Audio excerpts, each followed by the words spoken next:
주의 말씀이 저와 여러분의 삶 가운데 함께하고 은혜가 되기를 바랍니다. 하나님의 말씀이 저와 여러분을 이끌어주고 은혜가 될 줄 믿습니다. 이제 오늘이 교회 절기로 대림절이라고 이야기를 합니다. 대림절. 한자로는 기대한다, 임함을 기대한다라고 하는 그런 뜻을 갖고 있는데요. 예수님이 임재를 기다리는 그런 날이죠. 대림절. 자, 대림절의 본래 의미가 뭐냐면 두 가지로 나눠보면 이미 오신 예수님과 앞으로 오실 예수님 두 가지입니다. 초림하신 예수님과 재림하실 예수님. 그래서 성경적으로 보면 이미 예수님이 오셨지만 그래서 더 이상 예수님을 기다리지 않는 게 아니라 우리의 삶 속에서도 어떻게 해요? 재림하실 예수님을 기다리는 겁니다. 그래서 지금까지 2000년이 넘게 기다렸던 예수님을 우리 삶 가운데, 그래서 내 삶에 예수님이 다시 재림하셔서 내가 하나님의 인도하심을 받는 그런 모습을 기다리며 살아가는 것이 이제 기독교인들이고 크리스찬들인데, 자, 대림절이라고 하는 이 의미, 바로 예수님이 오셨고 앞으로 오실 것을 기대하는 이런 마음 속에서 우리가 무엇을 기대할까라고 했을 때 교회 절기상으로는 보통 초를 4개를 켜서 이제 기념을 하죠. 멋지게 이제 초 4개가 이렇게 있는데, 세상 사람들이 말하는 성탄이라고 하는 것은 연말입니다. 연말이라서 우리가 알고 있는 그런 좋은 의미, 성경적인 의미와는 좀 거리가 멀어요. 하지만 우리는 크리스찬으로서 성탄을 어떻게 준비할까? 어떻게 대림의 마음을 가질까? 이런 마음으로 함께 은혜를 나누고자 합니다. 그런 점에서 초에 대한 의미를 간단하게 여러분에게 나눠보면, 초를 4가지의 초가 있고 색깔이 모두가 달라요. 진보라색이 있고 연보라색이 있고 그다음에 분홍색이 있고 마지막에는 흰색이 있고, 이래서 첫 주, 둘째 주, 셋째 주에서 하나씩 불을 켜가면서 표현하는 것이고, 진보라색이라고 하는 것은 기다림과 소망이라고 하는 의미, 연보라색이라고 하는 것은 회개와 빛, 평화에 대한 의미, 그다음에 분홍색이라고 하는 것은 사랑과 나눔이라고 하는 기쁨이라고 하는 의미, 그리고 마지막 흰색이라고 하는 것은 만남과 화해, 그리고 사랑의 촛불이라고 하는 예수님 탄생에 대한 기쁨, 바로 이런 부분들을 이야기하게 되는데, 오늘 우리가 함께 나누고자 하는 바로 이 대림, 즉 초림과 재림을 기다리는 우리는 과연 어떤 모습으로 이 마음을 가질까, 어떤 마음으로 이 자리에 함께 할까, 우리가 마음속으로 생각하시면서 말씀을 나눴으면 좋겠습니다. 자, 그러면 우리는 과연 이렇게 초림과 재림을 하시는 예수님을 우리가 기다리는데, 우리는 그분의 어떤 점 때문에 우리는 예수님을 기다릴까요? 질문이죠. 다시 질문하면 예수님은 왜 오셨을까요? 왜 오셨을까요? 예수님이 오신다고 해서 우리는 기다리는데 왜 오실까요? 초림을 하시고 왜 재림을 하실까요? 한마디로 말해서 왜 오셔야 했을까요? 이것은 성경에 이렇게 이야기합니다. 요한복음 3장 16절 너무나 잘 알고 있는 말씀을 함께 읽겠습니다. 하나님이 세상을 이처럼 사랑하사 독생자를 주셨으니 이는 그를 믿는 자마다 멸망하지 않고 영생을 얻게 하려 하십니다. 자, 하나님이 세상을, 즉 우리를 사랑하셔요. 그래서 우리에게 영생을 주시려고 해요. 그래서 독생자를 주셨어요. 문제는 하나님은 거룩해요. 우리는 죄인이에요. 하나님은 거룩하신 분인데 우리가 죄인이라서 하나님 앞에 갈 수가 없어요. 그런데 하나님은 우리 보고 오라 그래요. 갈 수 있을까요? 없어요. 그래서 그 연결시킬 수 있는 분, 중보자가 필요하셔서 그것을 위해서 하나님과 우리 사이를 연결하는 예수님이 오셔서, 그래서 뭘 줘요? 멸망하지 않고, 믿으면 멸망하지 않고 영생을 얻게 한다, 이렇게 말씀을 하셨는데, 그러면 다시 한번 여러분에게 또 질문해 봅니다. 예수님께서는 우리와 하나님을 어떻게 연결하실까요? 어떤 방법으로 연결하실까요? 무엇을 하기 위해서 이 땅에 오셨을까요? 연결하기 위해서는 뭔가를, 제스처를 취해야 되잖아요. 행동을 해야 되잖아요. 그 연결하는 무엇인가가 뭘까요? 어떻게 하면 되죠?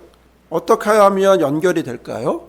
여러 가지 이제 소개하면 되나요? 여기는 하나님이야, 여기는 너 죄인 사람이야, 서로 인사하세요, 이러면 되나요? 그게 아니죠. 뭐 연결해야 되는 거, 연결. 어떻게 연결하면 되죠? 여러분 생각하기에 무엇이 어떻게 하면 연결이 될까요? 저와 여러분은요, 답을 다 알고 있죠. 그게 뭐예요? 죽어야 한다라는 거예요. 죽어야 연결이 된다라고 성경은 기록했고 그렇게 이야기를 했고요. 자, 그러면 단순히 죽는다라는 게 과연 뭘까? 연결고리가 되기 위해서 오신 예수님, 그가 단순히 죽으면 그러면 구원이 될까? 여기에는 죽음이라고 하는 것에선 전제가 깔립니다. 그것은 바로 죽음으로 인해서 무엇이 있기 때문에. 자, 다시 여러분에게 질문해 보면, 여러분은 성경에서 가장 중요한 단어를 뽑으라면 뭘 뽑을 수 있을까요?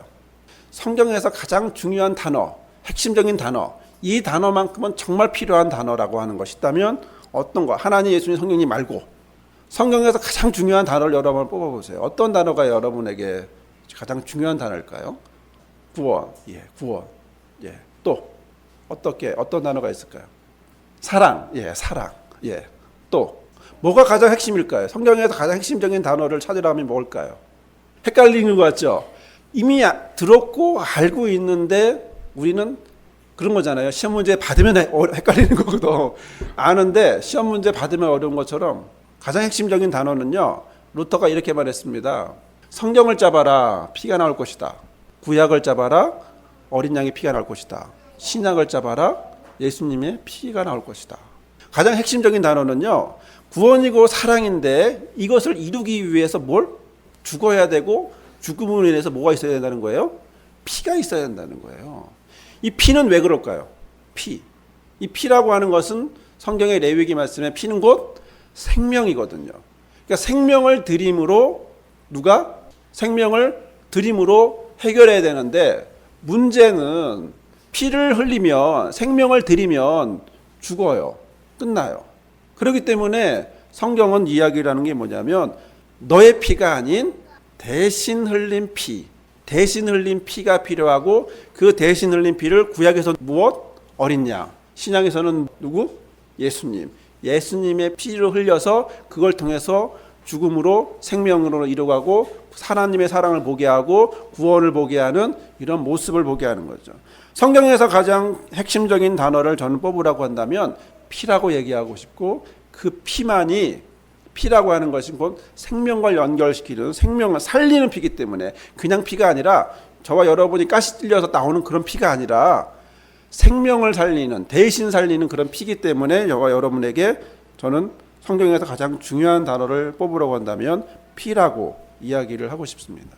이걸 한자로 그냥 보혈이라고 이야기를 하지만, 구체적인 우리의 이미지를 위해서라도 이걸 구체적인 표현으로 피라고 표현한다면, 그 피가 바로 우리를 구원받게 하고 그 피가 우리를 생명으로 인도하는 것을 보게 되죠. 자, 그런 점에서 우리가 교회력으로 대림절 절기를 맡고 있고요. 그래서 대림절 절기를 어떻게 말씀을 나눌까 기도하던 중에 예수님이 오신 이유가 뭘까?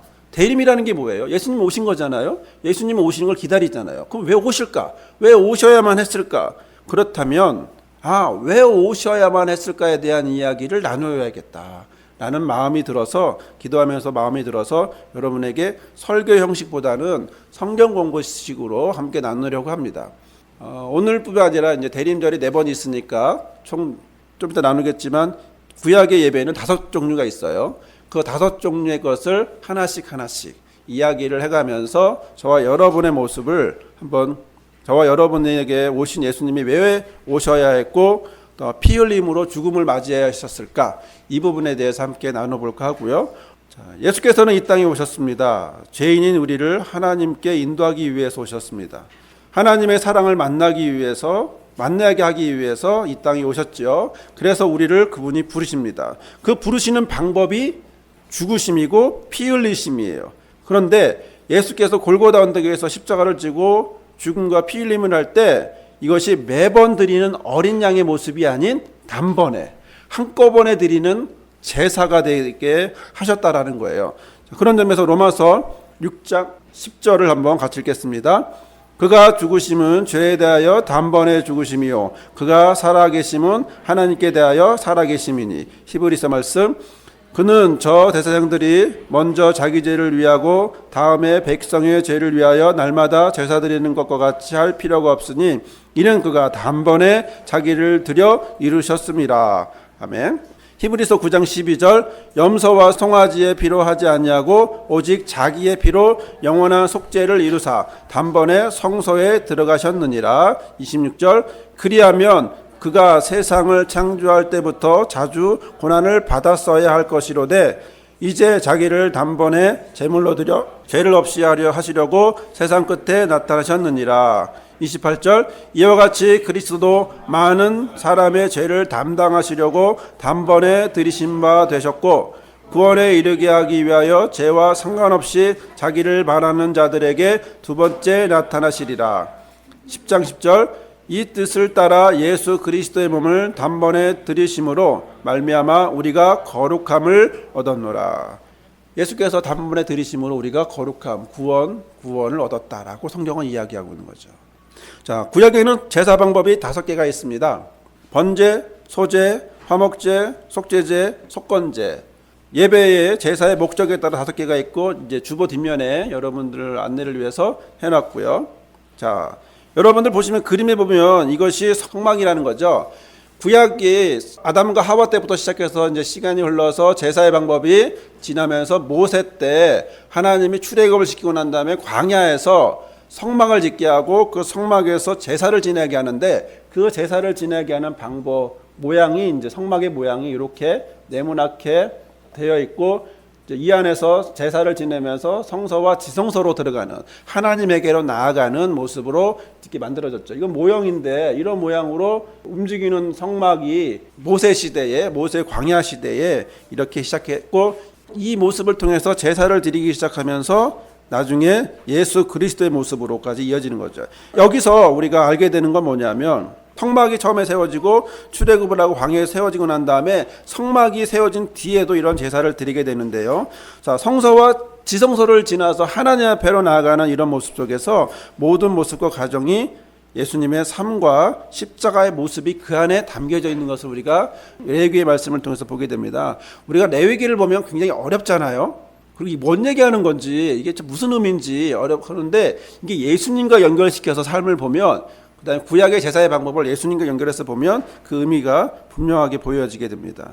자, 그런 점에서 절차와 방법이 있고 또 그것이 하나님께 구원받는 의미가 있고 예수님의 모습을 우리가 보여주는데 이것은 단순히 피 흘리는 게 아니라 뭘 얘기한다고요? 모든 것에 자세한 의미가 있기 때문에 그 중에 하나인 오늘은 첫 번째로 번제에 대해서 말씀을 나누고 이 번제가 무엇을 의미할까? 이 부분에 대해서 한번 나눠볼까 합니다. 번제라고 하는 것이 번제는 태운다라는 것, 제물을 태운다라는 의미를 갖고 있는데 번제로 드리는 제물은 3가지의 종류가 있습니다. 첫 번째는 소, 그리고 양과 염소, 그리고 비둘기. 자, 어떤 것을 드리냐라고 하는 것은 자신의 형편과 능력에 따라서 해지고 또 3가지 중에 분명히 어떤 것은 드려지면서 약간의 절차는 달라지는데 오늘 우리가 집중적으로 보게 되는 것은 이제 소에 대한 이야기를 앞에 1절에서 9절까지 나오기 때문에 소에 대한 이야기를 함께 나눠볼까 합니다. 자, 여호와께서 회막에 모세를 부르시고 그에게 말씀하여 이르시되, 자, 하나님이 모세를 부르시죠. 그리고 말씀하십니다. 그리고 회막이라고 하는 것이요, 이동식 천막이라고 하는 말과 약속된 만남이라고 하는 말이 합쳐진 말입니다. 그래서 하나님께서 이스라엘 백성을 인도해 주실 때 그를 만나 주실 거라고 하는 약속의 말씀, 약속의 만남의 장소라는 의미, 하나님을 만나는 곳이라고 하는 그런 의미가 있습니다. 자, 레위기 1장 2절의 말씀을 보면 이스라엘 자손들에게 말하여 이르라, 너희 중에 누구든지 여호와께 예물을 드리려거든 가축 중에서 소나 양으로 예물을 드려라, 이렇게 이야기를 하고 있습니다. 자, 누구든지는 뭘까요? 여자나 남자나 모두를 얘기합니다. 모든 사람. 자, 번제를 드릴 때 제물을 선택하라고 합니다. 그 선택할 때 어디서 제물을 하라고 그러죠? 생축, 가축 중에서 선택하라고 얘기합니다. 당시에는 못 축업을 하기 때문에 고대 근동사회에서 가축이라고 하는 건 굉장히 중요한 재산이죠. 그런데 그 중에 야생에 있는 것이 아닌 자기가 기르고 있고 정성을 다하던 그 제물을 갖고 나와서 하나님 앞에 나와서 피제사를 드리라고 하는 것은 그만큼 자신이 갖고 있는 소유 중에 가장 가치 있는 것을 드리라고 하는 그런 의미를 갖고 있는 것입니다.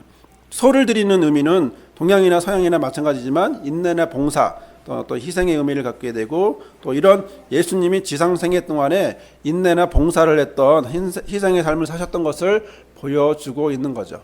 3장의 말씀 같이 읽어볼까요? 그 예물이 소의 번제이면 흠없는 수것으로 회막문에서 여호와 앞에 기쁘게 받으시도록 드릴지니라. 여러분, 흠없다라고 하는 말씀 많이 들어봤죠, 그렇죠?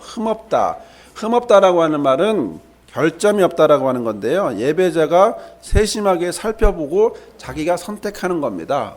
성막문에 끌고 와서 하나님 앞에 드리죠. 그리스도께서 원칙적으로 완전하다라고 하는 것을 보여주고 있는 것이고, 성도가 헌신할 때 자기 자신을 최선의 상태로 온전히 주께 드려야 한다라고 하는 결점이 없다라는 거죠. 여러분, 이 말은요, 저나 여러분이 살면서도 많이 느낄 수 있는 거예요. 저와 여러분이 자녀들에게 아니면 부부 간의 여러 가지 상황 속에서 상대방이 정성을 다하는 것을 원하겠습니까? 아니면 정성을 다하지 않은 걸 원하겠습니까?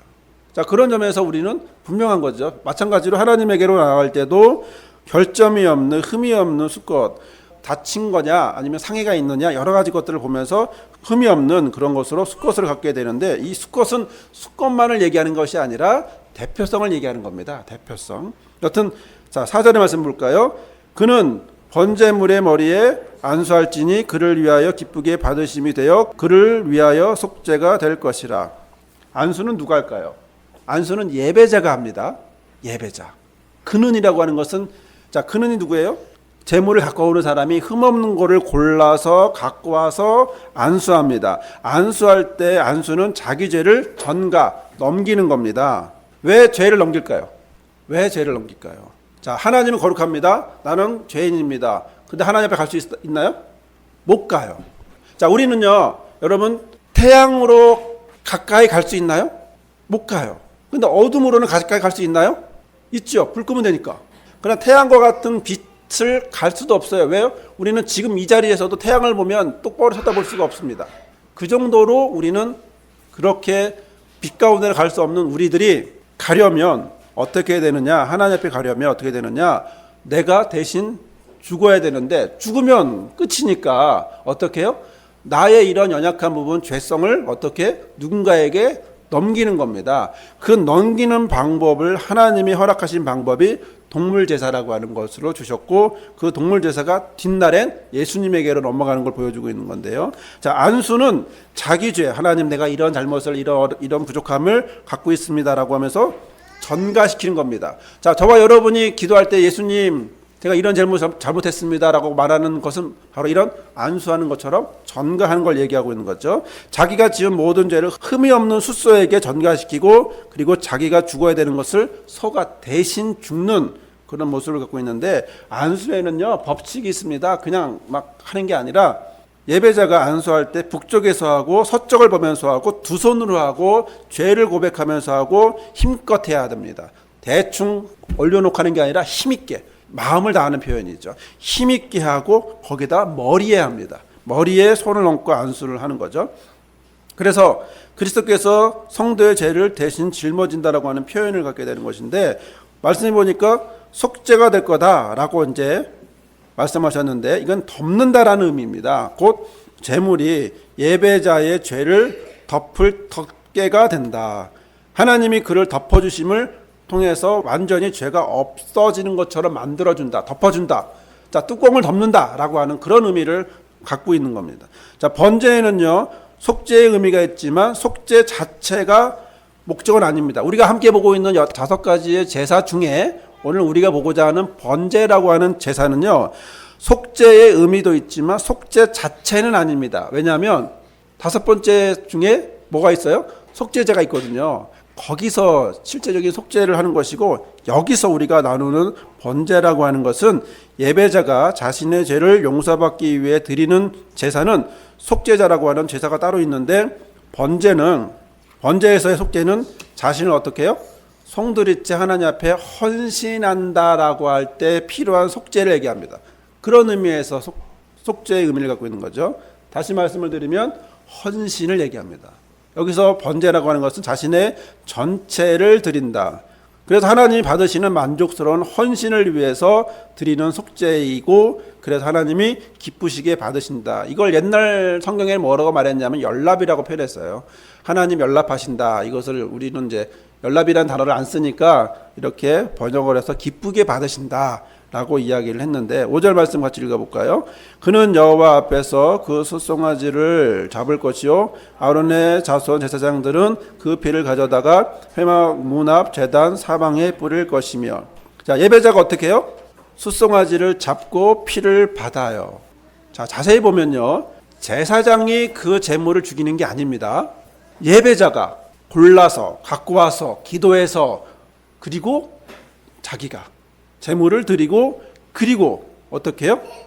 그 피를 받아서 제사장에게 주면 그 제사장이 제단의 사방에 뿌리는 겁니다. 이것은 자기가 죽어야 할 부분을 소가 대신 죽는 걸 자신이 직접 경험하게 하는 것이죠. 자, 그리스도께서 성도의 속죄를 위해서 죽으심을 보여주고 있는 것이고 제사장은 그 피를 번제단 사면에 여기저기 뿌리게 되는데요. 피를 뿌린다라고 하는 것은 피가 없으면 죄사함이 없기 때문에 그렇고 사면에 뿌린다라는 것은 철저하게 완벽하게 해주기 위한 그런 모습입니다. 자, 이 피뿌림이라고 하는 것은 십자가 위에 물과 피를 다 쏟으신 예수님의 모습을 보여주고 있는 것이고요. 그리스도는 자신의 생명을 완전히 쏟아 우리를 구속하셨던 모습을 보여주고 있습니다. 6절의 말씀 볼까요? 그는 또 그 번제물의 가죽을 벗기고 각을 뜰 것이요. 가죽을 벗긴다라고 하는 것은 겉사람을 뜯어낸다는 거예요. 위선과 거짓, 외식과 가식을 벗어내고 하나님이 벗어나야 하나님이 받으신다라는 것이고 제물의 각을 뜯는다고 하는 것은 조각조각 낸다는 거죠. 필요에 따라 조각조각. 그래서 제물을 아무렇게나 자르는 게 아니라 부위별로 마디별로 자르게 되는데 이는 희생으로 드려진 예물이 한 번 죽는 것으로 끝나는 것이 아니라 완전히 잘 태워져서 번제물로서 끝까지 잘 감당할 수 있도록 하기 위해서 그렇게 각을 뜨는 겁니다. 자, 이것은 그리스도의 사역이 십자가만 국한된 것이 아니라 온 생애를 하나님의 뜻에 따라 사신 것을 보여주고 있습니다. 즉 하나님께 헌신한다라고 하는 것은 결단만 하는 것이 아닌 겉만 아닌 속도 마디마디 매일매일 성실하게 드려지는 삶 전체의 모습을 보여주고 있는 거죠. 레위기 7, 8장 같이 볼까요? 제사장 아론의 자손들은 제단 위에 불을 붙이고 불 위에 나무를 버려놓고 아론의 자손 제사장들은 그 뜬 각과 머리와 기름을 제단 위에 불 위에 있는 나무에 버려놓을 것이며, 자, 제물을 제단 위에 올려놓고 불을 붙인다라고 얘기하고 있습니다. 여러분, 하나님이 주신 이 불은요 항상 피워져 있어야 되고 꺼져 있으면 안 돼요. 그리고 이 불은 하나님이 주신 것이기 때문에 거룩한 단 위에 계속 있어야 되고 거룩한 불이라고 표현을 하고요. 자, 이것은 우리의 헌신이 아닌 우리의 노력이 아닌 하나님의 불이에요. 그래서 성령이 임하실 때 어떻게 임하죠? 불의 혀같이 갈라지는 사도행전 2장에 보면 불의 혀같이 갈라지는 이라고 하는 불이라고 하는 표현이 되는 것처럼 거룩하게 임하는 것을 성경에서 사도행전에서 보게 되는데요. 이건 무슨 얘기냐면 사람이 노력합니다. 열정을 합니다. 열정으로만 하는 게 아니라 하나님의 불이 필요합니다.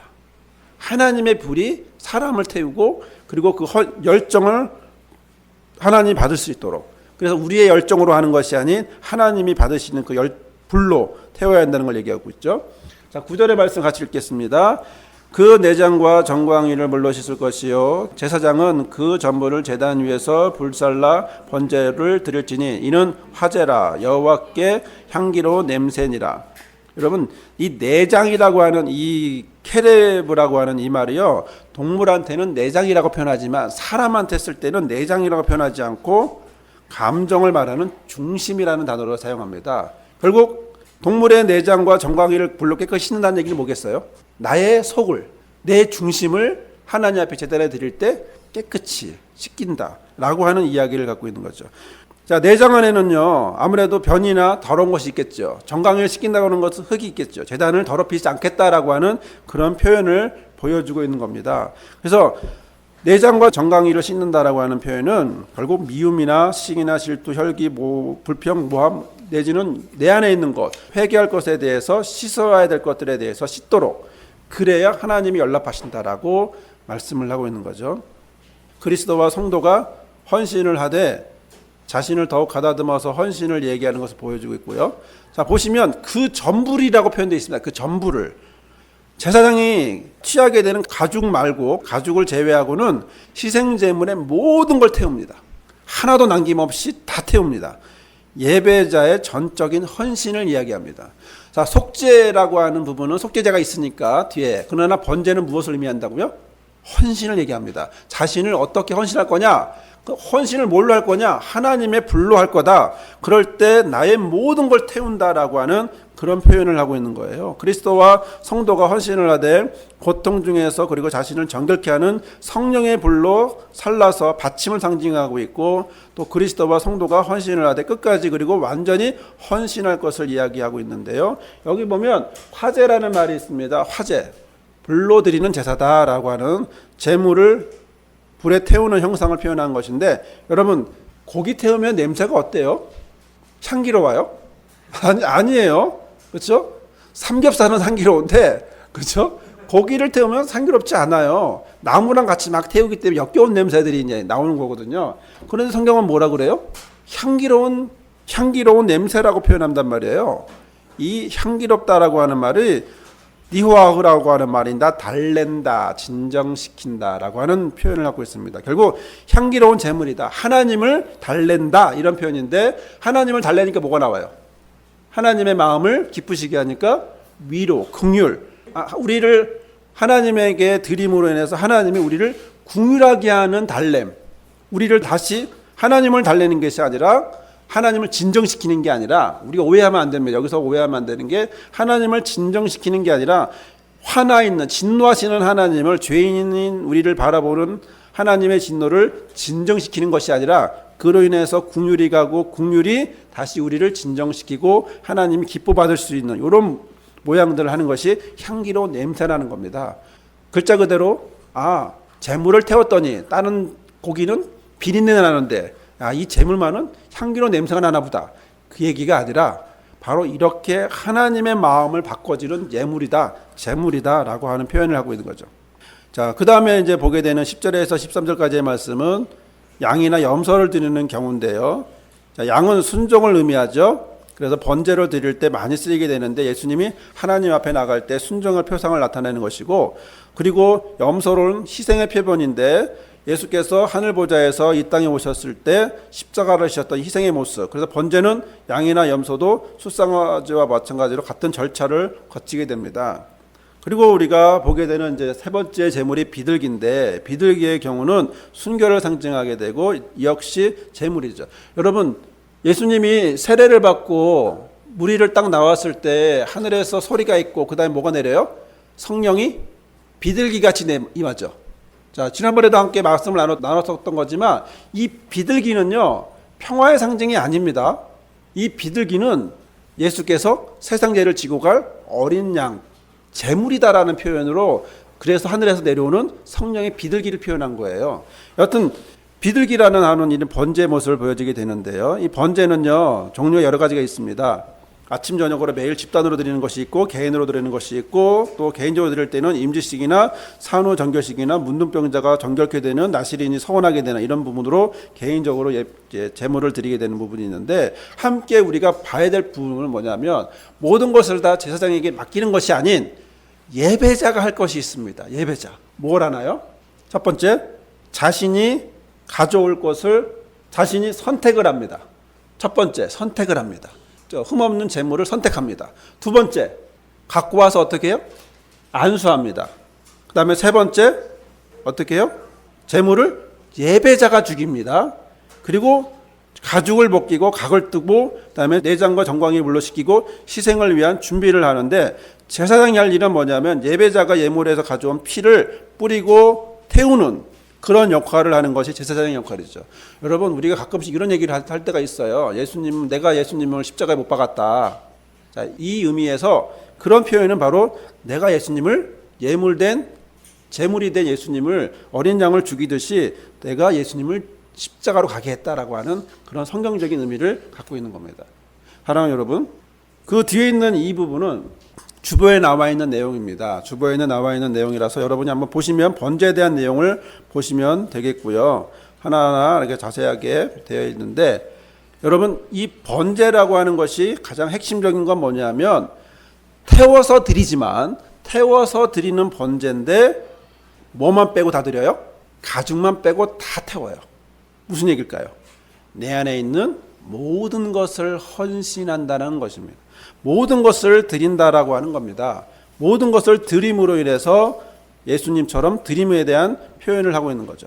사랑하는 여러분, 오늘 우리는 대림절이라고 하는 절기를 맞아서 또 말씀을 나누고 있습니다. 대림은 예수님이 오는 겁니다. 초림하고 재림하는 예수님을 기다리는 거죠. 우리에게 예수님이 오신 것은 우리를 구원하기 위해서, 그래서 죽기 위해서, 십자가에 달리기 위해서, 피 흘리기 위해서. 자, 이 모든 건 무엇을 이야기합니까? 헌신을 이야기합니다. 예수님이 아버지의 뜻을 따라서 자신이 드릴 모든 것을, 자신의 삶을 십자가를 향하여 들어가는 모습이 있고요. 이 모습을 우리가 바라보면서 내가 하나님 앞에 제물로 드려지는, 내 대신 드려지는 예수님을 바라보면서 나도 내 안에서 내가 그 제물을 드리면서 나도 같이 헌신한다라고 하는 그런 의미를 갖고 있는 것입니다. 사랑하는 여러분, 그러면 우리는 과연 어디에 있어야 될까요? 자, 우리가 있어야 될 곳은 어딜까요? 우리가 있어야 될 것은 바로 예수님을 기다리는, 예수님을 바라보는 바로 그 자리여야 되겠죠. 그리고 그 예수님이 어떤 모습으로 오셨다고요? 번제로. 번제는 무엇이라고요? 희생하는 헌신, 자신의 모든 것을 드리는 헌신, 바로 그 모습으로 드렸다는 것입니다. 그 모습이 바로 다시 그 모습이 저와 여러분에게로 와서 저와 여러분을 이끌어가는 그런 모습으로 바뀌어지는 있는 것이죠. 하나님 여러분, 우리가 어디에 있습니까? 우리는 대림의 자리에 있습니다. 예수님이 오실 걸 기다리는 자리에 있습니다. 그 예수님은 우리에게 헌신으로 자신의 삶을 드리며 피 흘리며 자신의 모든 삶을 헌신으로 드리는 바로 그 예수님이 이 땅에 오실 것을 기다리는 것이죠. 저와 여러분은 바로 이 대림의 자리에서 다시 어디로 갑니까? 하나님에게로.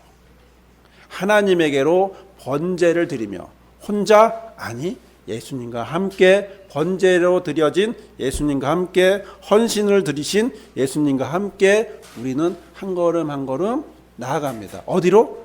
하나님 앞으로. 그것은 과연 어딜까요? 그것은 바로 우리가 살아가고 있는 이 자리고 또 우리의 가정이고 직장이고 사회고 바로 그런 모든 것들이 다 하나님의 허락하신 자리이기 때문에 그렇습니다. 저와 여러분이 있는 그 자리에서 예수님의 헌신이, 예수님의 은혜가, 예수님의 보여주신 이런 번제의 모습을 저와 여러분의 삶 속에서, 가정에서, 직장에서, 사회에서, 그리고 나 자신에게서, 그리고 교회에서 어디서나 어느 곳에서나 드려지는 저와 여러분이 되기를 주의 이름으로 부탁을 드립니다. 아멘. 사랑의 하나님, 오늘 우리와 함께 하시니 감사합니다. 우리가 대림의 자리에 있습니다. 예수님을 기다리며 다시 오실 예수님을 바라보며 이 자리에 있습니다. 그 예수님이 번제로 오셨습니다.